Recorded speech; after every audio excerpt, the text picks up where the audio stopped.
बिस्मिल्लाहिर्रहमानिर्रहीम।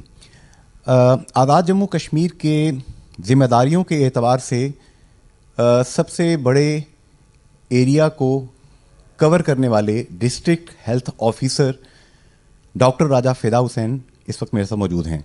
मीरपुर भिंबर 2 अजला, तनख्वाह आपको एक मिलती है, मुश्किल काम हो गया।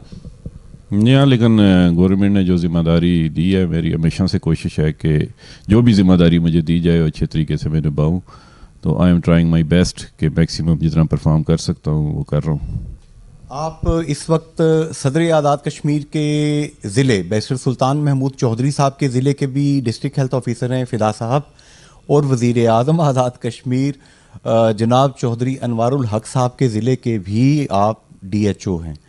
तो आपके पास तो VIPs की लाइन लगी रहती होगी जब आप किसी के ख़िलाफ़ तादीबी कार्रवाई करते होंगे।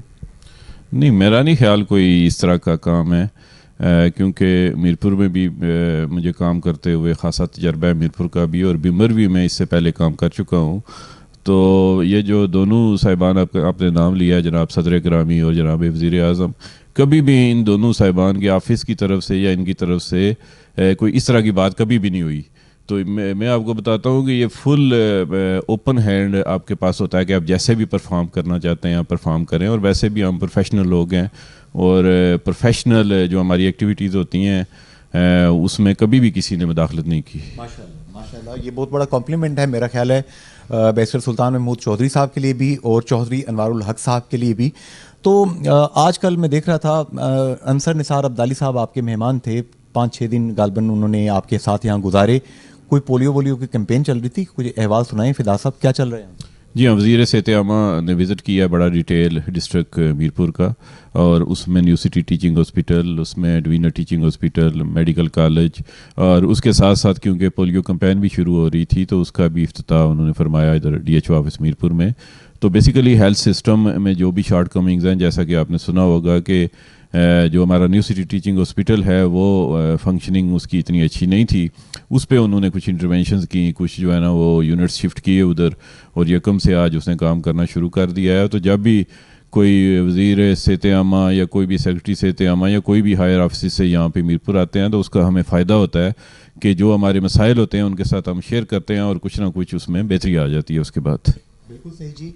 तो अभी ये बताएंगे डॉक्टर राजा फ़िदा हुसैन साहब कि आपके DG हेल्थ भी अब डॉक्टर फ़ारूक अहमद नूर साहब जो हैं उन्होंने सीट अपनी संभाल ली है। एक और दिलचस्प बात यह है कि मोस्ट सीनियर वज़ीर कर्नल वक़ार नूर साहब, वो भी ये आपके ऑफिस के साथ पिछली गली में रहते हैं। तो आपके ऊपर इस लिहाज से मेरा ख्याल है काम का प्रेशर भी थोड़ा बढ़ जाता होगा। नहीं, काम जैसे मैंने पहले अर्ज़ किया कि जो प्रोफेशनल काम है हमने वही करना है, और जो हमारे सीनियर ऑफिसर्स होते हैं मैं तो हमेशा उनको पॉजिटिवली यूज़ करता हूँ कि उनका फ़ायदा उठाया जाए कि जो मसाइल हैं, जो कुछ अथॉरिटीज़ डिस्ट्रिक्ट लेवल पे होती हैं, कुछ डायरेक्टरेट लेवल पे होती हैं, कुछ उससे ऊपर होती हैं, तो अगर सीनियर लोग या सीनियर ऑफिसर से लोग यहाँ पे अगर हमारे करीब रहते हैं या इधर के रहने वाले हैं तो उसका हमें फ़ायदा होता है, नुकसान नहीं होता जी। और एक सवाल लोगों ने मुझसे बहुत ज़्यादा किया कि देखिए जनाब, मीरपुर डिवीज़न जो है ये डिज़र्व करता था कि इसे भी डिविजनल डायरेक्टोरेट हेल्थ दिया जाए। तो कोई बिजली के बिलों की कैंपेन चल रही थी, तो उस कैंपेन को शायद सर्द करने के लिए सरदार याकूब खान साहब ने तुरुप का पत्ता एक अदद वहाँ पे मारा और पॉलिटिकली इंजीनियर्ड एक कैंपेन की, 5-6 उन्होंने गुड ऑफिस वहाँ पे ले लिए। तो क्या बाकी भी मुजफ्फराबाद और मीरपुर में भी हेल्थ के डिविजनल डायरेक्टोरेट बनेंगे आगे चल के? जी हाँ, ये बिल्कुल ये इस गवर्नमेंट की पॉलिसी में शामिल है, और हमारे वज़ीर सेहत-ए-आमा ने सूरी तौर पे इस पे मौक़िफ़ इख्तियार किया हुआ है कि डिवीजनल डायरेक्टरेट का होना बहुत ज़रूरी है, जिससे डिसेंट्रलाइजेशन होगी। और ये डिवीजनल डायरेक्टरेट जो सेहत-ए-आमा के हैं ये भी पाइपलाइन में है, और उम्मीद है कि जल्द इनका भी ऐलान होगा और तीनों डिवीजनल डायरेक्टरेट ऑपरेट करेंगे।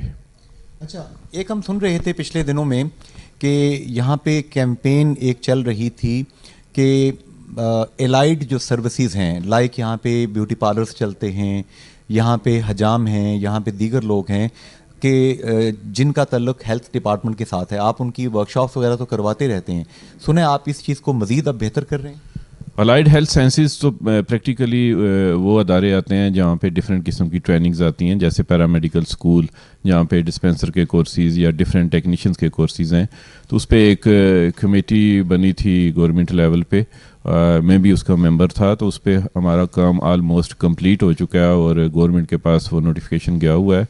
तो उसमें बेसिकली ये है कि रेगुलेट करना है कि जो डिफरेंट प्राइवेट अदारे चल रहे हैं कि लोग, होता ये था कि लोग अपने बच्चों को दाखिल करा देते थे और एट द एंड उन्हें पता चलता था जी कि ये तो रजिस्टर्ड ही नहीं है, उनको डिप्लोमा ही नहीं मिलता और उनका वक्त का भी ज़ाया होता था और उनके पैसे भी ज़ाया होते थे। तो उस पर महकमा सेहत-ए-आमा ने जो है ना एक मरबूत पॉलिसी तरतीब दे दी है, जो कि जल्द इंशाल्लाह ताला नोटिफाई हो जाएगी। और इस के बाद वो जो बच्चे हैं जो इन अदारों में पढ़ेंगे उनको कम अज़ कम मुस्तकबिल में कोई परेशानी नहीं होगी। दूसरी जो बात आपने की अजाम और ब्यूटी पार्लर्स की, इससे ऑलरेडी मीरपुर की हद तक, और अब मैं मेंबर भी हूँ तो वहाँ भी मैं कर रहा हूँ कि इनको मैं हर साल जो है ना सेहत और सफाई के हवाले से एक बाकायदा एक फार्मेट बनाया हुआ है। हमारी लेडी डॉक्टर साहबा जाती हैं, ब्यूटी पार्लर को चेक करती हैं, वहाँ के जो बंदे काम कर रहे हैं उनको चेक करती हैं, उसके बाद हम उनको एनओसी जारी करते हैं। फिर हमारा एनओसी लेके वो एडमिनिस्ट्रेशन के पास उनसे एनओसी लेते हैं। ये हर साल होता है, कंपलसरी है। और हुजाम वाला भी जो है उनका भी हम मेडिकल चेकअप भी करवाते हैं और वक्तन फ़क्तन उनकी भी चेकिंग करते रहते हैं। ख़ास तौर पे देखें हेपेटाइटिस बी और सी इनके फैलाने में जो है ना, अगर उनको रेगुलेट ना किया जाए तो ये फैला सकते हैं ये अदारे। तो उनको करने के लिए, कम करने के लिए कि ऐसी बीमारियां ये ना फैला सकें, उन पे हमने चेक रखा हुआ है। अच्छा डॉक्टर राजा फिदा हुसैन साहब, आपका एक वसी तजुर्बा है और माशाल्लाह हमेशा आपने परफॉर्म किया है, जहाँ तक मैंने देखा है, ख़ुद मैंने ऑब्ज़र्व किया है बड़ा कीनली। यहाँ पे आम आदमी के जहन में एक बात होती है कि जनाब सरकारी अस्पताल, डिस्पेंसरी, BHU, RHC जाएंगे तो वहाँ पे दवाई भी नहीं मिलती, वहाँ पे अमला भी जो है ज़रा गुस्से से बात करता है, जबकि प्राइवेट हम जाते हैं तो VIP प्रोटोकॉल भी मिलता है और काम भी हो जाता है। क्या इस तासुर को ज़ायल करने की आपने यहाँ पे भी जो कोशिश की वो कामयाब हुई?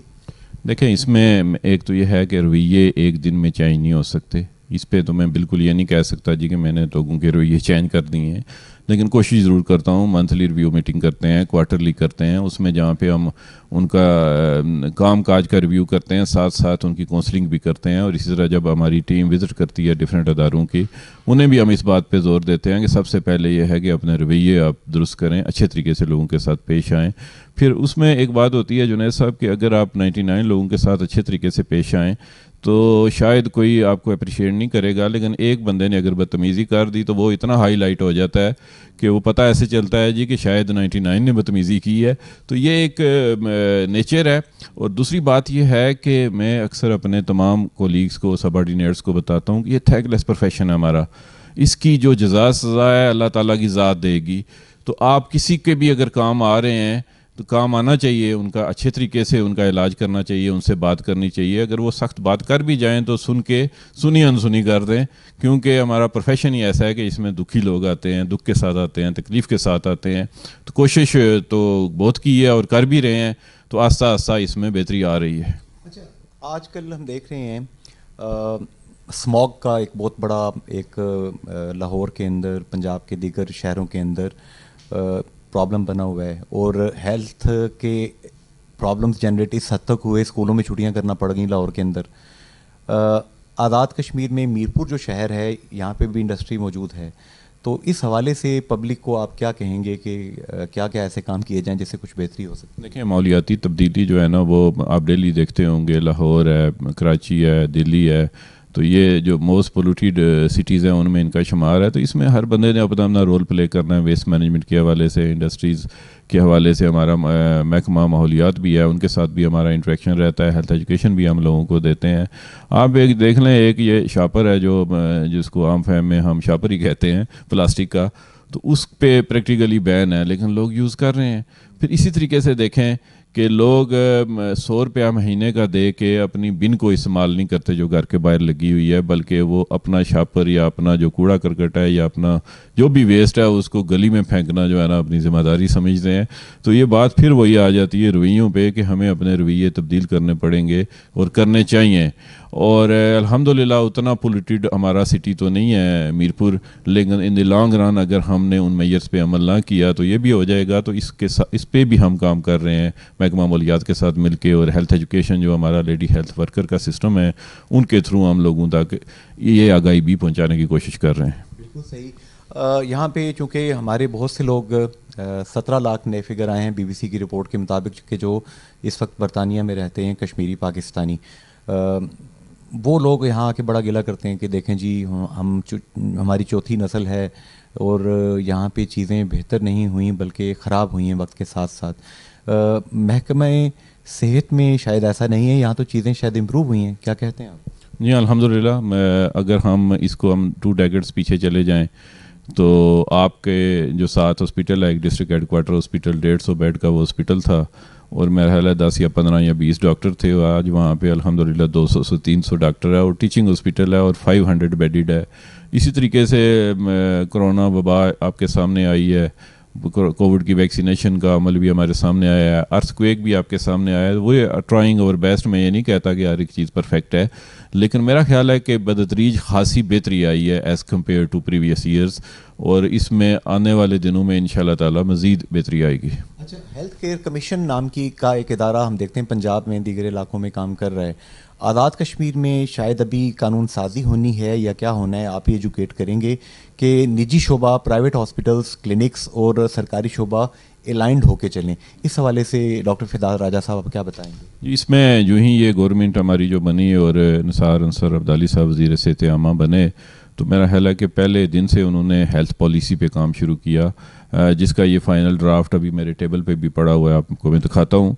तो उस हेल्थ पॉलिसी में जो है ना हेल्थ केयर कमीशन भी शामिल है और ये फ़ाइनल मरहाल में है। ज़ाहिर बात है इस पर अभी लेजिस्लेशन होनी है, ये सारी बातें हैं, लेकिन इसके साथ साथ जो है ना वो मिनिमल स्टैंडर्ड जो है ना वो डेवलप कर लिए महकमा सेहत आमा ने।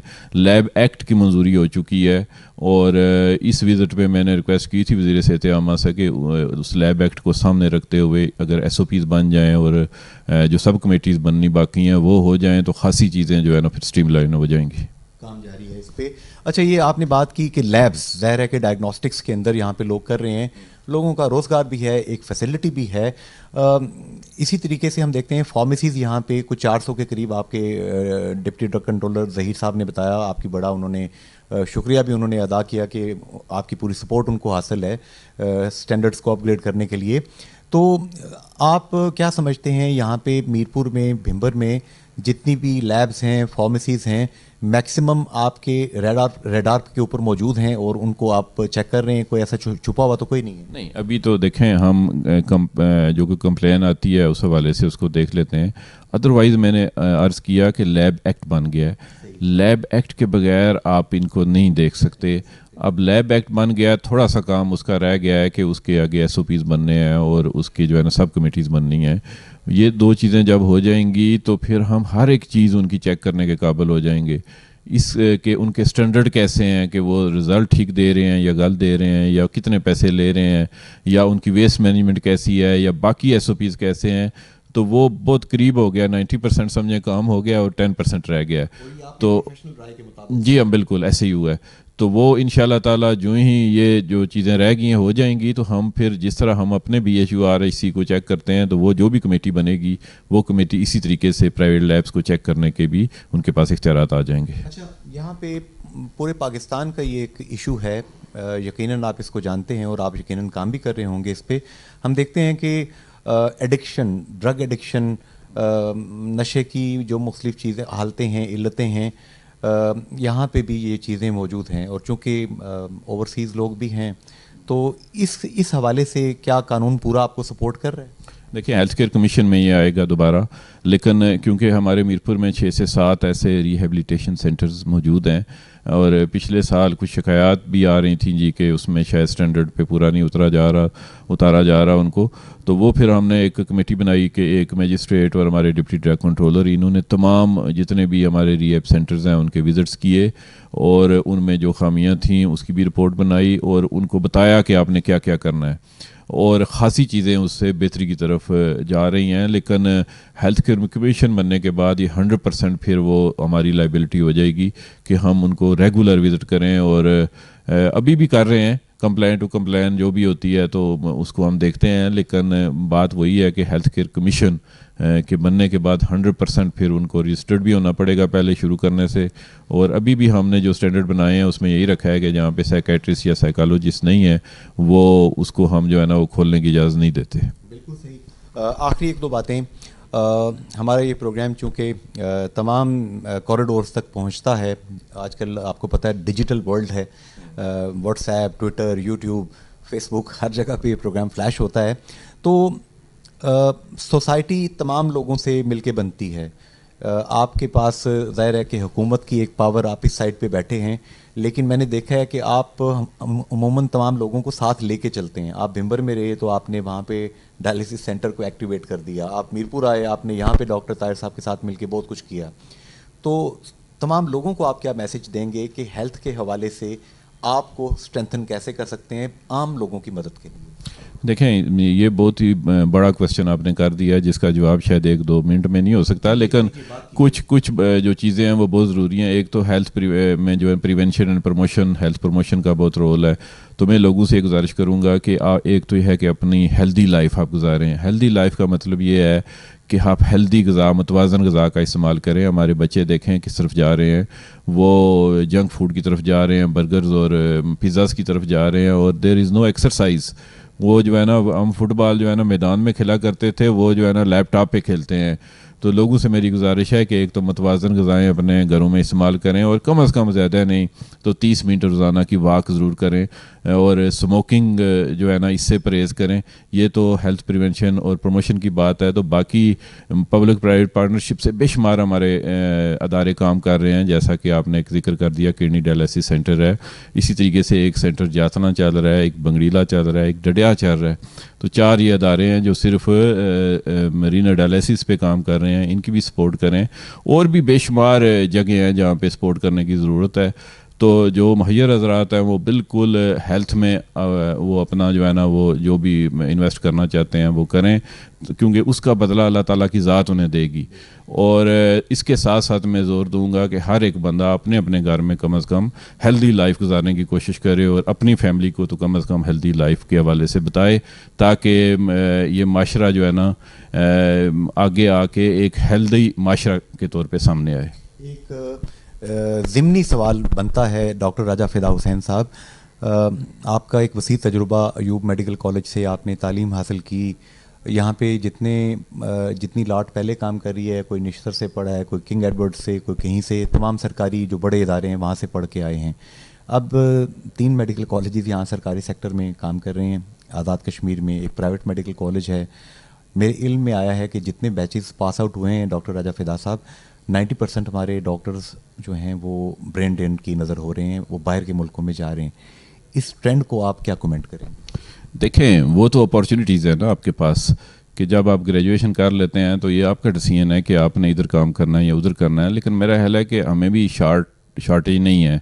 हमारे कश्मीर में भी डॉक्टर्स इतने अवेलेबल हैं कि यहाँ भी वो सर्व कर रहे हैं। तो बाकी हर एक बंदे की अपनी हिम्मत है। फॉर एग्ज़ाम्पल, जब मैंने ग्रेजुएशन की तो आप जानते हैं कि मेरे जो क्लास फेलो थे, कोई अमेरिका गया, कोई इंग्लैंड गया, कोई आयरलैंड गया, मेरे पास भी अपॉर्चुनिटी थी, मैं नहीं गया। तो ये हर एक बंदे का अपना डिसीजन है। और ज़ाहिर बात है वहाँ पे जाके वो पोस्ट ग्रेजुएशन करते हैं, मैं उसमें से कितने लोग 50-60% वापस आ जाते हैं पढ़ लिख के। तो यहाँ पे कोई ऐसी पाबंदी नहीं होनी चाहिए। कोई अगर पढ़ रहा है, हाँ मैं इस पे ज़रूर बिलीव करता हूँ और प्रिंसिपल साहब से भी बात करता हूँ। मैंने कहा कि क्वालिटी पे कंप्रोमाइज़ नहीं होना चाहिए। जो मेडिकल की एजुकेशन है उसकी क्वालिटी में इम्प्रूवमेंट की ज़रूरत है। यहाँ पे मीरपुर में जो बेनज़ीर भुट्टो मेडिकल कॉलेज है, पहले यहाँ पे मियाँ रशीद साहब, डॉक्टर मियाँ रशीद साहब, आप ज़ाहिर है उनको भी आप देखते रहे। फिर जनाब इमरान आज़म भट्ट साहब आए, फिर प्रोफेसर डॉक्टर अमजद महमूद साहब आए, आजकल मेरे क्लास फेलो हैं डॉक्टर फैसल बशीर साहब। तो आप क्या समझते हैं हमारी प्रोडक्ट की क्वालिटी जहाँ से आप पढ़े हैं उसको मैच करती है? देखें, बहुत सारी उसको कंपेयर करना एकदम तो इतना मुमकिन नहीं है, लेकिन मैं पहले बता चुका हूँ कि बहुत इम्प्रूवमेंट की ज़रूरत है। लेकिन जो आपने आखिरी नाम लिया डॉक्टर फैसल बशीर, इनके आने के बाद मैं समझता हूँ कि जो कोई डेफिशिएंसीज़ हैं वो फुलफ़िल होंगी। तो दूसरी आपने जो बात बताई कि आपके क्लास फेलो हैं, इससे मुझे पता चला कि आप उम्र में मुझसे छोटे हैं। तो क्योंकि फैसल साहब मेरे जूनियर हैं, मेरे कॉलेज के हैं एक्सक्यूज़ मी। तो गुड लक उनके लिए, और हम उनके साथ खड़े हैं जी कि बिल्कुल जो मेडिकल एजुकेशन है उसकी क्वालिटी पे कोई कंप्रोमाइज़ नहीं होना चाहिए, क्योंकि इन्हीं लोगों ने आगे जाके हमारी जो है ना वो कौम की सेहत का ख्याल रखना है जी। आज का एक खसूसी इंटरव्यू आपने सुना डॉक्टर राजा फिदा हुसैन साहब अरसा दराज से ये भिंबर थे, तो मैं भिंबर इनको जहमत दिया करता था, ये मीरपुर आए, मैं मीरपुर इनसे इस्तदा करता था, ये हमेशा वक्त देते हैं, आम आदमी की खिदमत पर बिलीव करते हैं, प्रोटोकॉल के बिल्कुल कायल नहीं हैं, एक आम इंसान की तरह ज़िंदगी गुजारते हैं। अल्लाह ने इनको बड़े मुकामात के लिए, बड़े ओहदों के लिए चुना। सदर और वज़ीर आज़म के 2 इज़्ला में इस वक्त ये काम कर रहे हैं। अगर इनके लिए कोई कॉम्प्लीमेंट है और कोई क्वेरी है, कोई कंप्लेन है, ज़रूर आप यूट्यूब पे, फेसबुक पे, जितने हमारे मीडिया पोर्टल्स हैं उन पे आप भेजिए। हम डॉक्टर राजा फिदा हुसैन साहब को दोबारा जहमत देंगे। आइए अपना अपना फ़र्ज़ अदा करने की कोशिश करें। फ़ी अमान अल्लाह, हाफ़िज़ एंड गुड बाय।